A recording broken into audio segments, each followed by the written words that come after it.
MP DElEd वाले सभी students का जो पेपर है शिक्षा में समावेशी एवं जेंडर मुद्दे का पेपर होने जा रहा है। 8 जून का आपको मेरे द्वारा पेपर बताया जा रहा है।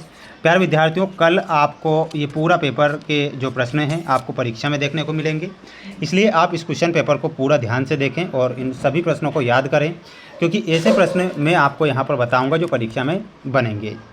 जितने स्टूडेंट्स हमारे साथ नए जुड़े हुए हैं सभी स्टूडेंट्स चैनल को सब्सक्राइब जरूर करके रखें, क्योंकि मेरे द्वारा आज जो पेपर बताया जा रहा है ये पूरा आपको कल परीक्षा में यानी कि 8 बजे देखने को मिल जाएगा। इसलिए आप इन प्रश्नों को मिस ना करें, पूरा पेपर ध्यान से देखें और अच्छे से याद करें। क्वेश्चन नंबर फर्स्ट आपको परीक्षा में दिया जाएगा। सही विकल्प चुनकर लिखिए में पहला प्रश्न होगा, जिसमें दिया गया है समावेशित शिक्षा व्यवस्था आधारित है। प्यारे विद्यार्थियों, समावेशित शिक्षा व्यवस्था किस पर आधारित होती है? तो यहाँ पर आपको ध्यान रखना है ये बाल केंद्रित होती है, तो इसमें आपको बाल केंद्रित याद रखना है।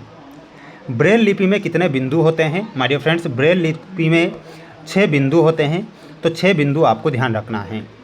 एबेक्स का प्रयोग किस विषय में होता है? तो एबेक्स का जो प्रयोग होता है वह गणित विषय में एबेक्स का प्रयोग होता है। इसमें आप गणित विषय ध्यान रखेंगे। सभी स्टूडेंट्स वीडियो को लाइक कर चैनल को सब्सक्राइब जरूर करके रखें और इन प्रश्नों को याद जरूर करें, क्योंकि ये प्रश्न परीक्षा में आ रहे हैं और आपसे पूछे जाएंगे। पुरुषत्व का नकारात्मक पक्ष है, तो पुरुषत्व का जो नकारात्मक पक्ष होता है अधिकारों का दुरुपयोग करना, ये पुरुषत्व का नकारात्मक पक्ष है। पितृसत्ता का सकारात्मक पक्ष क्या है? तो लिखना है नारी इच्छा का सम्मान। क्या लिखना है?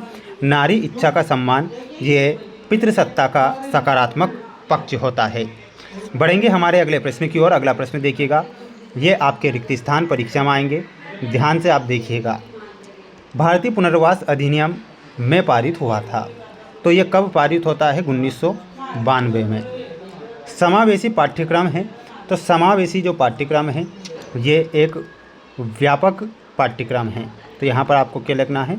पाठ्यक्रम व्यापक है। डिस्कैलकुलिया से तात्पर्य है, तो यहाँ पर आपका आंसर हो जाएगा गणितीय कमी। क्या हो जाएगा? लिखना है आपको गणितीय कमी। भारतीय पुनर्वास परिषद का मुख्यालय कहाँ पर स्थित है? तो इसमें आपको लिखना है नई दिल्ली। ठीक है, नई दिल्ली।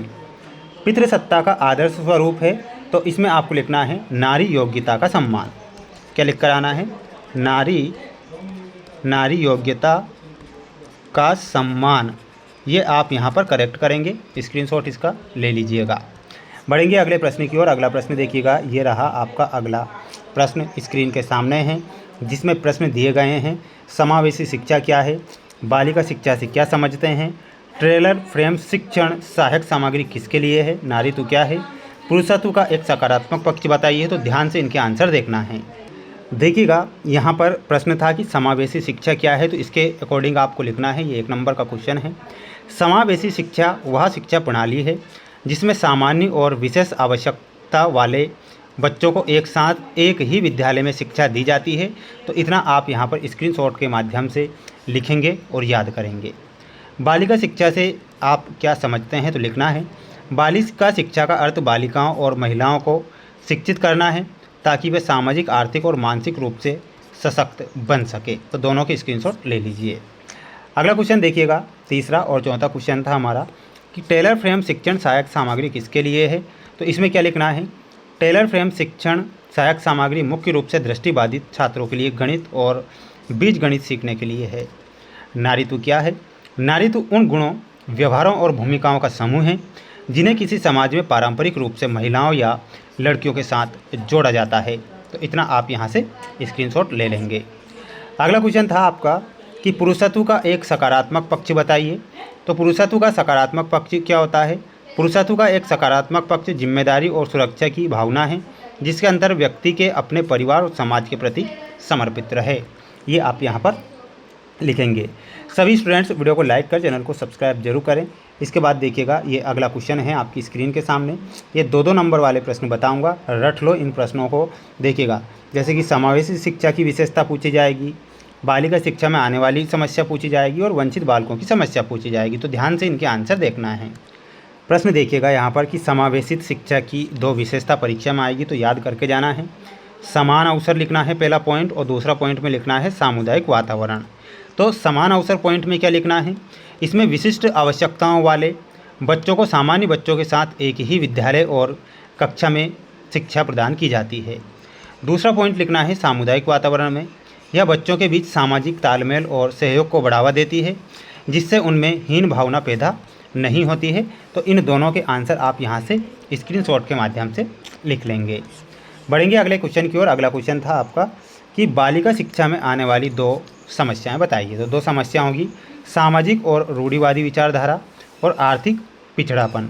तो इसमें लिखना है, कई समाजों में आज भी शिक्षा के क्षेत्र में बालकों को बालिकाओं की तुलना में अधिक प्राथमिकता दी जाती है। आर्थिक पिछड़ापन में लिखना है, गरीबी के कारण अभिभावक अक्सर बालिकाओं को स्कूल भेजने के बजाय घरेलू कामकाज या छोटे भाई बहनों की देखभाल में लगाना बेहतर समझते हैं। ये आप यहाँ से लिखेंगे। अगला क्वेश्चन था आपका, ध्यान से स्क्रीनशॉट तो तुरंत ले ही लेना है ना। क्वेश्चन है आपका कि वंचित बालकों की 2 समस्याएं। तो एक पॉइंट होगा संसाधनों का अभाव, इन बच्चों के पास शिक्षा के लिए आवश्यक बुनियादी सुरक्षा जैसे कि किताबें, कपड़े और स्टेशनरी की कमी होती है। कुपोषण और खराब स्वास्थ्य, आर्थिक तंगी के कारण ये बालक अक्सर स्वास्थ्य समस्याओं और कुपोषण से जूझते हैं, जिसका सीधा असर उनकी पढ़ाई पर पड़ता है। तो इन दोनों के आंसर यहाँ से आप स्क्रीनशॉट के माध्यम से लिखेंगे। सभी स्टूडेंट्स जो विद्यार्थी हमारे साथ जुड़े हुए हैं, मेरे द्वारा जो मोस्ट इंपॉर्टेंट क्वेश्चन परीक्षा के लिए बताए जा रहे हैं, इन्हें आप ज़रूर पढ़ें। मोस्ट के तौर पर क्वेश्चन बता रहा हूँ। मिलते हैं नेक्स्ट वीडियो में। जय हिंद।